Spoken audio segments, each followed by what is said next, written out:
Hey, what's going on, guys? I just wanted to show you guys the candles that I purchased from the Bath and Body Works sale. They were the 3-wick candles were on sale for $12.95, and normally these candles are about $26.50 each. So buying them for $12.95 is a bargain. So you always want to jump on the deals if you can. And I still will buy candles at a Ross, TJ Maxx, Marshalls, anywhere. But it just takes more time because I got to smell each and every one of those to make sure that it's something that I want to have. If it's too foody, I don't want it. I like food, but I'm not trying to have it smelling like cookies all the time, you know. I'll take cinnamon, but anyway, I bought 6, so I'm going to show you like some of the scents that I chose. So I chose this one because Brittany recommended this one. It's called Laundry Day. This one smells really good, and each time I have to smell it again. So it's a really fresh smell, and that's how they all look. And then they're decorative. You could also get the holders if you want, but I don't do that. This one, Champagne Toast, is one of my absolute favorites. So I always get this one. It smells so good. But I bought another one that smells exactly the same to me, but it's in it has a different cover, and it's like one of the Black History, I guess, candles that they made, but it's definitely Champagne Toast. Exactly the same, basically, but it's a pretty one, so I got it. I just like that. It's decorative.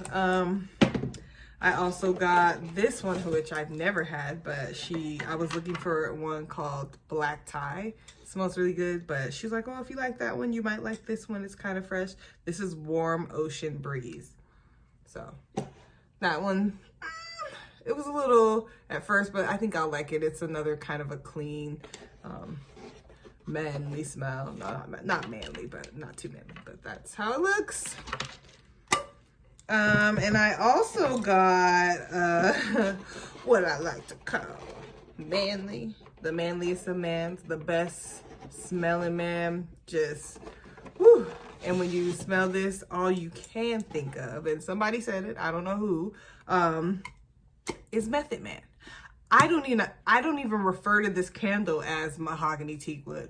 I refer to it as Method Man. So if you hear me say I got my Method Man candle, this is it right here. It smells just like a man. I burn it to remind me that men can smell this good if they choose to. But I keep it in the bedroom with me, you know, personally. So I got that one. I always get that one. It's with the Champagne Toast. And the last one I got is also one of those Black History Month ones. It's called Empowered. It smells like a man too. Can't tell you which one. Might be the same teakwood, so I might basically have the same 4 candles and not even care. But nevertheless, I gotta burn them. I gotta smell them all the time, so that's what I got. But it is pretty. That's how it looks. Those are my 6 candles that I got. Hey, if you like candles and good smells that put you in a good mood, definitely do Bath and Body Works candles. What's up, you guys? Thanks for tuning in again. This segment we're gonna call Crime and Cocktails. The cocktail we're drinking right now is a mule, and I like to call it a melanin mule. Yeah, because we got watermelon vodka, ginger beer, lime, lots of ice, all mixed in together. It's so yummy. So the crime case that we're going to be talking about is Angel Bumpass. And if you're not familiar with Angel Bumpass, she, in my opinion, was wrongfully convicted. And I have a real passion for that. There's an A&E special. There's several podcasts on this case. So if you want to know more information, you should probably Google and listen to those podcasts and also watch that special. But we're going to give you a little insight on what it's about. Yeah, so on A&E, I think it's called Accused. So check her out there. She is melanin, so that's another reason why we are covering this case, because as you know, melanin does not get a lot of coverage when it comes to stuff like this. So afterwards, we want you guys to tap into the comments and let us know who you think did this. So her name's Angel Bumpass. As you know, she was living her best life. She was 23, going to school to be a nurse. She had 2 kids, and she gets a ticket. That's life, right? Get a ticket. Get that ticket. What are you supposed to do? You're either supposed to pay it, go to traffic court, or, driving school or whatever. But let's just say, she's a single mom. She's working and going to nursing school. We know how rough that is. She forgets. It happens. So she forgot, gets pulled over, goes to jail now because it's a failure to appear. When she gets to jail, they fingerprint her. Her fingerprints run through a national database called CODIS, and her fingerprints at 23 years old came up for a murder done 10 years ago. You're like, a murder? A murder 10 years ago? Wait a minute. She's only 23? That would make her 13? Are you kidding me? A 13-year-old committing murder? Not that it's impossible, but like I said, if you see her and you see what the murder case she's being accused of, you'll be shocked. Yeah, so she's accused of murdering at 13 years old. She murdered a black male. He was in his 50s, I believe, mid-50s. He was bound with duct tape. His wife walks in from work, sees him bound with duct tape in a chair, by the legs, arms, duct tape everywhere. He actually died of suffocation. And so her fingerprints are found in this case. So immediately she's like, I don't know this man. I was 13 years old. What would I be doing with this grown man? And she's just puzzled. Everyone is puzzled. Like, why are you being accused of a crime when you're 13 years old? The only evidence they have are those fingerprints. So her fingerprints were found on the sticky side of the tape. Yeah. So at that time, when she's 13, she hadn't committed crimes, obviously. The case goes cold at that time. Now, Angel Bumpass, her parents actually raised her because when she was only 6 years old, her mother, who gave birth to Angel when she was maybe 14, so her mom was a young mom. She gave birth to Angel at the age of 14. Her mother goes to prison when Angel's 6. That's another story. You gotta Google Tamika Bumpus. Tamika Bumpus is a real MILF. The definition of a MILF. This lady is...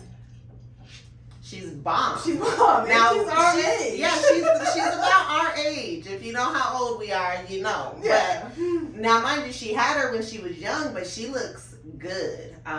Angel looks good too. And the granny look good. They're all young. So generations of MILFs. Yeah, generations, all MILFs. But so her mother goes to prison, and her mom doesn't even get out till 2045, I believe. Long time. Her mother still has a long time. She went to prison when Angel was 6. So Angel's grandparents had to take care of her. And her upbringing, how would you describe that? There was not a lot of affection shown for her. She, lacked affection. And you know how us women that lack affection, we go try to find that elsewhere. So, that explains for her probably having kids at a very young age too, looking for love in all the wrong places. So when she was 16, she didn't really I don't want to say she didn't get along with her grandparents, but she said the love wasn't there, so she moved out when she was 16. And she began living her life. She had 2 kids, and at 23, she goes down for murder. So here we are, 10 years later, they arrest her for murder, and now they're trying to put the pieces of the puzzle together for trial. Now, Angel has 2 brothers. And the 2 brothers are also kind of troubled themselves. One of them is actually in prison, and there's a phone call between them discussing Angel being accused of this murder. And when you hear it, and it's definitely out there on the internet, so if you go hear it, it sounds shady as hell. Yeah, so it's 2 brothers. One of them is in jail, and he calls his other brother, and they're like, hey, did you hear Angel got locked up for murder for 10 years ago? And the brother's like, what? Yeah. And they're like, yeah, do you realize she was only 13 10 years ago? Think about it. And the brother's like, I don't know. It sounds shady. To me, it sounds like the brothers might have done something. Or they know something. Mm-hmm. And I feel like her family knows something. Because, I mean, there's that rule, no one wants to snitch on their family. But then at the same time, when you are up against the wall and you're being convicted of murder, what do you do? So some other little pieces of evidence that they would try to say they have on her is now Angel's grandmother, who was also a MILF, she has a rocky past too. She has some stuff on her background that she's not too proud of too. She's probably did some jail time before as well. Now, the guy that they're saying Angel killed, he sold weed to a few of his friends in the neighborhood a little bit, but it wasn't a lot of weed. And Angel's grandmother and grandpa actually used to get weed from him from time to time. So before he died, hours before he died, Angel's grandmother actually had placed a call to the man that they're saying Angel murdered. So they kind of have that. They asked the grandparents to go on the stand. And Angel's grandpa was a maintenance guy. Yeah. And the only explanation that Angel's grandfather has for her hands being on the tape is she used to hang out with him. She used to go to work with him when he was repairing stuff, and he used to hey, play with this tape. Little kids, they play with anything at that age just to be around, their grandpa. She playing with the tape. But the sticky side of the tape. So I don't know how, take that as you will, but... So she goes to trial. It's time for her to go to trial. She goes to trial, and there is a co-defendant. He actually gets let off. He was only a co-defendant because some other guy was trying to get out of prison early and tried to say oh yeah, this guy killed that man. He was trying to get out early. So he kind of made up the whole thing, but at the time, the murder was unsolved, so they tried him too, but he got let off. His fingerprints were never found. Angel's fingerprints are the only ones that they know of from that murder, but there was also 9 other fingerprints that have still to this day never been identified. And that's because the people probably are not in the system. And to me, her case is a lot of reasonable doubt there. The co-defendant gets off, so her lawyers definitely thought, hey, there's no way they're going to convict her, a 13-year-old. And they at this point, when you're 13, you're a minor, so they can't even really release your identity when you go to court because you were a minor when that occurred. You have rights then. So to me, it's shocking that it ever even got this far. So they ended up trying her as an adult. She goes to trial. Her grandma gets on the stand and was like, no, I don't ever remember calling that man. I don't know. She denies ever even calling the man, even though her number was on the caller ID. Her grandpa gets on the stand and he's like, only thing I can think of is he was like, I did maintenance work for this man before. I was at his house once a week fixing things around his home. And she would go with me. She would play in the garage where my tools are. She would play with the tape time to time. And I'm thinking, I left that tape at his house and her fingerprints happened to be on it. The first case just doesn't go well at all. The jury convicts her and she's on her way to prison. Yeah, so they convict her and give her 60 years. She's devastated. If you watch the A&E show, she's as soon as they say you're going to prison for murder, as soon as they say guilty, they don't come up to handcuff her. She just automatically... She just puts her hand behind her back. She's like, get me out of here. She's I'm ready to go. I'm mad. I'm never going to see my girls again. Let me go. Why am I still in this courtroom? She's heated. And she, voluntarily puts her hands behind her back and the cops lead her out. It's awful. No one ever... That is a nightmare to think, oh my goodness, I'm being convicted of something that I have no idea about. And mind you, there could be something that she may be blocking out, or maybe I think her family.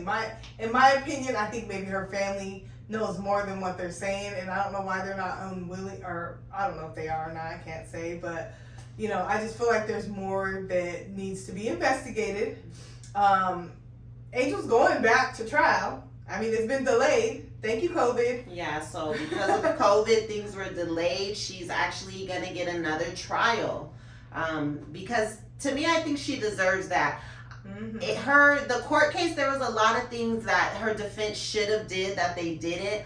I found out that they never showed the jury what Angel looked like when she was 13. If you see a picture of her when she was 13, she's so little, she's so petite.